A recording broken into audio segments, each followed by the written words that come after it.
De Samuel, chapitre 16.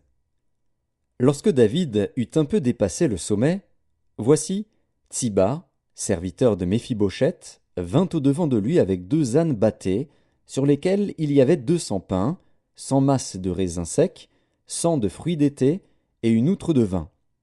Le roi dit à Tsiba, « Que veux-tu faire de cela » Et Tsiba répondit, « Les ânes serviront de monture à la maison du roi, le pain et les fruits d'été sont pour nourrir les jeunes gens, et le vin pour désaltérer ceux qui seront fatigués dans le désert. » Le roi dit, « Où est le fils de ton maître » Et Tsiba répondit au roi, « Voici, il est resté à Jérusalem, car il a dit, « Aujourd'hui la maison d'Israël me rendra le royaume de mon père. » Le roi dit à Tsiba, « Voici, tout ce qui appartient à Méphibosheth est à toi. » Et Tsiba dit, « Je me prosterne.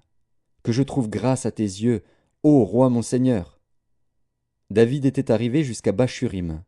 Et voici, il sortit de là un homme de la famille et de la maison de Saül, nommé Shimei, fils de Guéra. Il s'avança en prononçant des malédictions, et il jeta des pierres à David et à tous les serviteurs du roi David, tandis que tout le peuple et tous les hommes vaillants étaient à la droite et à la gauche du roi. Shimei parlait ainsi en le maudissant, « Va-t'en, va-t'en, homme de sang, méchant homme. L'Éternel fait retomber sur toi tout le sang de la maison de Saül, dont tu occupais le trône, et l'Éternel a livré le royaume entre les mains d'Absalom, ton fils. Et te voilà malheureux comme tu le mérites, car tu es un homme de sang. » Alors Abishai, fils de Tseruja, dit au roi, « Pourquoi ce chien mort maudit-il le roi mon seigneur ? Laisse-moi, je te prie, aller lui couper la tête. » Mais le roi dit, « Qu'ai-je à faire avec vous, fils de Tseruja ? S'il maudit, c'est que l'Éternel lui a dit, maudit David.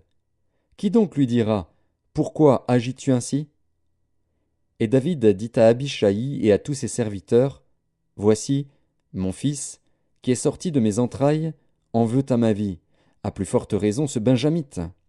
Laissez-le, et qu'il maudisse, car l'Éternel le lui a dit. Peut-être l'Éternel regardera-t-il mon affliction, et me fera-t-il du bien en retour des malédictions d'aujourd'hui. » David et ses gens continuèrent leur chemin. Et Shimei marchait sur le flanc de la montagne près de David, et, en marchant, il maudissait, il jetait des pierres contre lui, il faisait voler la poussière. Le roi et tout le peuple qui était avec lui arrivèrent à Agéphim, et là ils se reposèrent.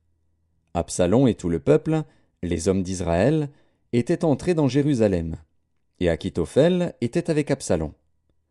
Lorsque Hushaï, l'Archien, ami de David, fut arrivé auprès d'Absalom, il lui dit, « Vive le roi! Vive le roi !» Et Absalom dit à Hushaï, « Voilà donc l'attachement que tu as pour ton ami. Pourquoi n'es-tu pas allé avec ton ami » Hushaï répondit à Absalom, « C'est que je veux être à celui qu'ont choisi l'Éternel et tout ce peuple et tous les hommes d'Israël, et c'est avec lui que je veux rester. D'ailleurs, qui servirai-je? Ne sera-ce pas son fils?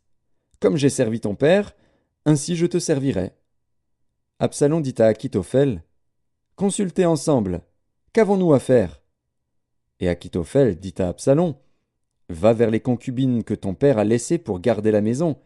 Ainsi tout Israël saura que tu t'es rendu odieux à ton père, et les mains de tous ceux qui sont avec toi se fortifieront. » On dressa pour Absalom une tente sur le toit, et Absalom alla vers les concubines de son père, aux yeux de tout Israël.